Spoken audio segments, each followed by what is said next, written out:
Want to start with saying very pleased with the last 3 days of practice. Guys have come out, have been focused. Great work getting ready for South Alabama. Very pleased with where we are heading into Saturday's game. Want to make an announcement.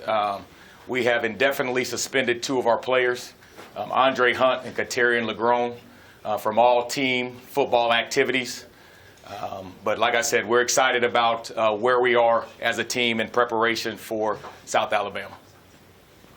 Why have they been indefinitely suspended? I don't want to get into that. We're going to handle it in-house, so don't want to comment on that right now.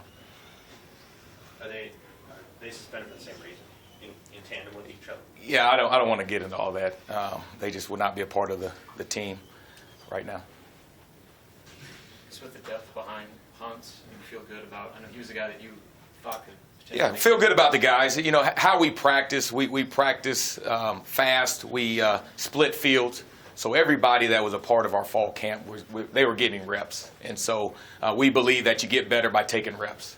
And so I feel comfortable and confident that the guys behind, the guys that we have that are going to suit up or will be able to go out there and make plays. And we cross-train guys. So, you know, JD, you have to play outside, some inside. Wandale will move guys around and go to work. Have you seen the O-line gel together as you think about where they started in the spring and where they're at going into a game? Yeah, they've come a long ways. Very pleased with their work together as a unit. What you really notice is them really coming off the football and establishing a new line of scrimmage.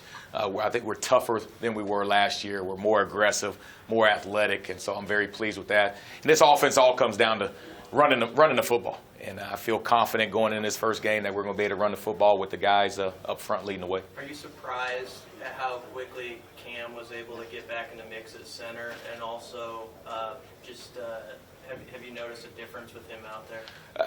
Definitely noticed a difference. Not surprised. He's a smart young man, very athletic. Picked up the center position very quickly during spring ball. And so it was just a matter of him getting healthy. And once he's on the field, man, you notice a difference. I mean, he's able to move guys. He's athletic. He comes off the football. He's a nasty offensive lineman and really sets the tone up front. If he's on a pitch count, is that basically Coach Austin's call or your call or Frost? Yeah, we meet as a staff, and we're going to do what's best in his interest for the long term and what's in the best interest for the offense. So we'll sit down before the game and just talk about the entire offensive roster and how many snaps each guy we're projecting to get and go from there. Why is Wandale Robinson a starter? What did he do to impress you? Well, he's a playmaker. He's a playmaker. When he gets it, when his number's called, he goes out there and makes plays. He's versatile. You know, he can line up at receiver, line up at running back. But the biggest thing is he had a lot of wow plays, which means when the ball was in his hands, he made plays. And as coaches, we said wow. And so you know, we got to get him on the field. We got to get the ball in his hands because he's dynamic. Were those all from the receiver spot, or did he get some of those at running back too? Oh, all over the field. All over the field. As a returner, as a running back, as a receiver. You know, when he gets the ball in his hands, he can make something happen. So very excited about his debut and you know, his work, his preparation has been awesome this week, and he's ready to go. Are there any concerns with you about having guys like JD and Wandale at the top of the special teams depth chart with return game as far as their workload, maybe injury risk? Well, special teams is important. So across the board, we're going to put our best players out on special teams. We know games can be won and lost on special teams. So we're going to be smart and you know, and understand that we can't wear them out, but we emphasize as a staff special teams, and we're going to have a lot of starters on special teams setting the tone for the rest of the game.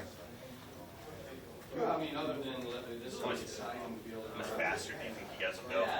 How much faster? We're going to try to play fast. You know, the guys know the offense. They know the game plan for this week, and so we're going to try to push the pace. And we've done great in the spring. We did well this fall camp, and so we're going to try to use that to our advantage when we can. How do you think it'll affect?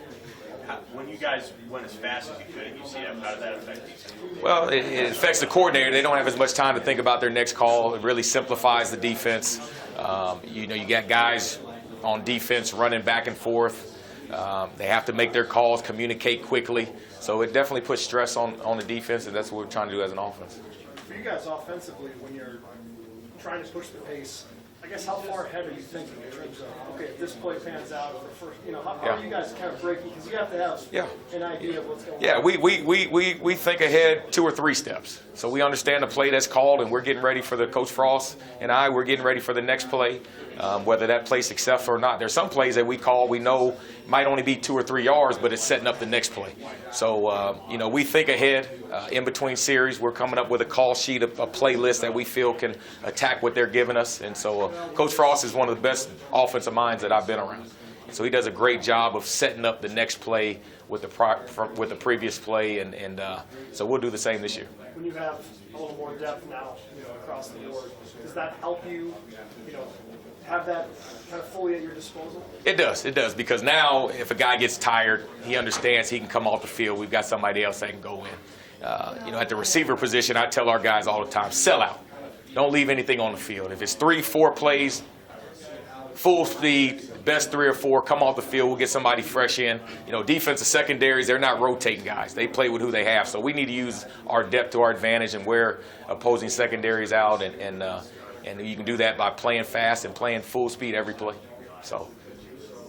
On Monday, Coach Frost said that he's seen a couple plays from Adrian this offseason where you probably haven't seen a quarterback makes, maybe outside of watching the Kansas City Chiefs last year. Yeah. As a former NFL guy, do you get those same reactions Yeah, to some of the yeah. Adrian is a special young man. He made plays last year that were pretty special, and he's followed it up this year in camp.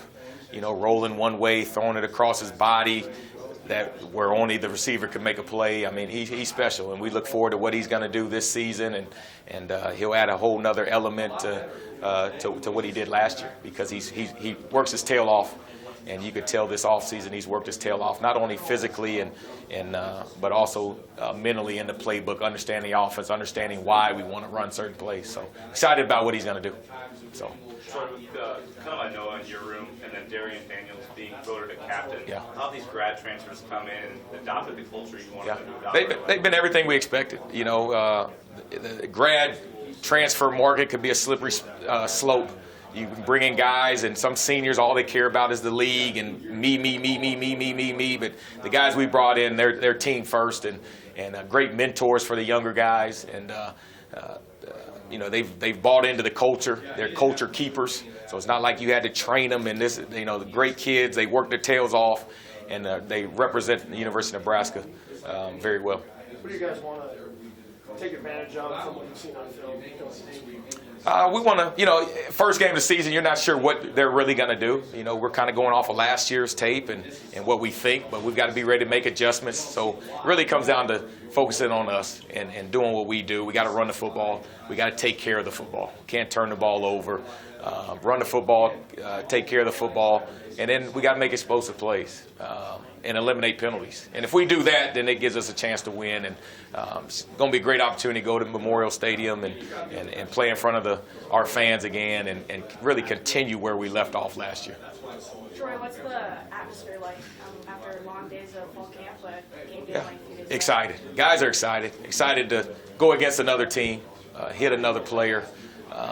Really excited to show the world, show the Nebraska fans the hard work that they've put in this summer and even fall camp. Man, we've had one of the best fall camps I've been a part of, and so excited to go on the field and let everybody know how good we really can be. Good. All right, guys. Appreciate it.